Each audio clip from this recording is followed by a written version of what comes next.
being a celebrity means you're a person that a lot of people think a lot of, and your celebrity is a person that, for a short time, usually, is at the top of whatever profession they happen to be in. And usually it's not, especially in the pop world, it's short-lived, because the culture moves on, or the people move on. And it's a great ego builder. Whereas in ministry, you have another purpose. It has nothing to do with your ego, or as little as possible, we pray to the Lord. And that is how the thing that gets you into creative liturgy, as I call it, has a legal foundation in the church since Vatican II. And to me, as a pastor, it's an omnipresent need. So the principle from the church is the principle of adaptation. That is, a pastor or a liturgy committee or any group of people can take the first century Greek texts of the New Testament and sometimes the Hebrew texts of the Hebrew scriptures and have an attempt to make them meaningful in the new culture. So adaptation means you can't fool around with, you can't touch the essential parts of the Mass. Now, to really be creative in liturgy, you got to know your liturgy well.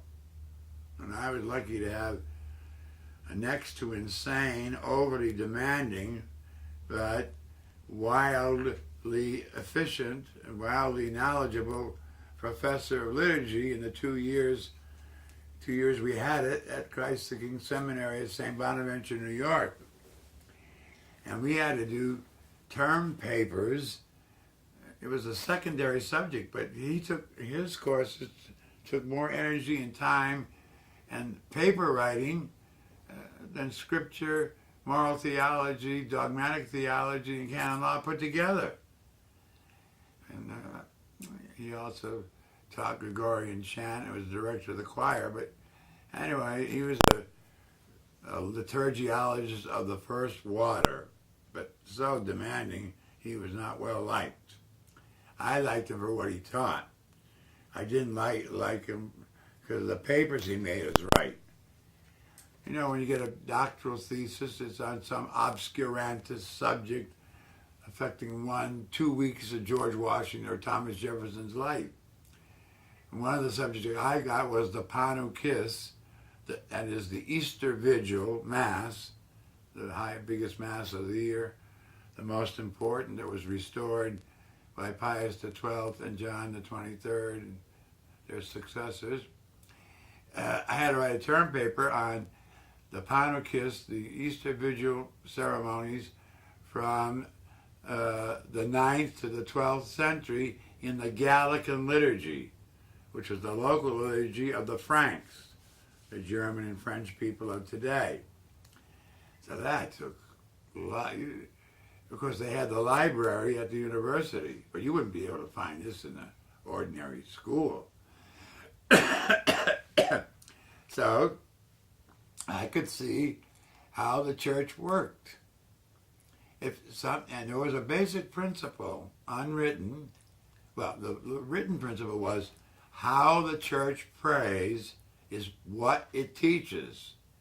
It's such an intimate nexus, a transcendental relationship between liturgy and creed, if you want to call it creed, and the way we live our lives, our morality, our ethics, and our super ethics of following Jesus. So you can't touch any part of the Mass that is essential. So you had to have, of course, the opening song, and you had to have the scripture readings, and then you had the offering of Christ to God the Father, during which time the offerings of the people were taken up.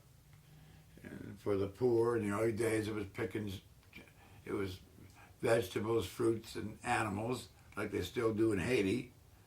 And they lead them down the aisle, 7 goats at one Mass, live chickens in baskets, grapefruits, avocados, coffee yet to be finished off, burned, or whatever you do with coffee. And so the point is, you're trying to, instead of having Christmas, it's the birthday of Jesus, which it ain't, and we have all this secular culture which the people are immersed in every day, from Santa Claus to Rudolph the Red-Nosed Reindeer, to the song which I loved, I Saw Mommy Kissing Santa Claus, and all that. So that's what the people are immersed in. So how can you take a first century Jewish thought out, Greek written down, a text and the milieu in which it was written, and apply it to the 20th century, and apply it to this parish?